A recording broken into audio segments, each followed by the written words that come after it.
Hello po! Last setup na nga kami, 7 setup and we are here at Mining for a Christmas party celebration also. Super rush ito at kaninang umaga lang nasabi. Hindi ko na sana talaga ito kukunin kasi baka di namin kayanin. Ayaw kong sumugal.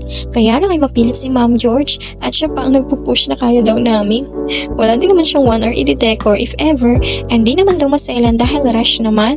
Buti at may stock pa akong balloons na pwedeng gamitin dito. Kaya ayun, ginawa ko na. Sila Papa Ninga ang may dala ng setup na to sa kolong nila. Kaya nung nagkita-kita kami kanina sa 6 setup sa may buwatos ay nagpalit lang kami ng dalang kolong and yung kolong kung saan nakasakay ang setup na to ang dinala na lang namin ni Papa. Basic 1 panel lang naman and maaga nga kaming natapos sa mga setup namin today kung di na ito na isama. Kaya kayang-kaya pa din naman pala. And ayun, mga 2:30 nga ay andito na kami. Super aga, hindi ko expected. Di din naman nagkamali si Ma'am George, nakakayanin pa namin. Thank you Ma'am, and thank you syempre Team Magilas. Apakagigilas, kaya minaman nila ang mga setup.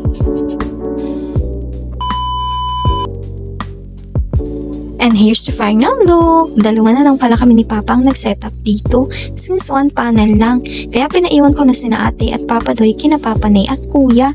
And ayun lang po, hanggang dito na lang. Thank you po and bye-bye!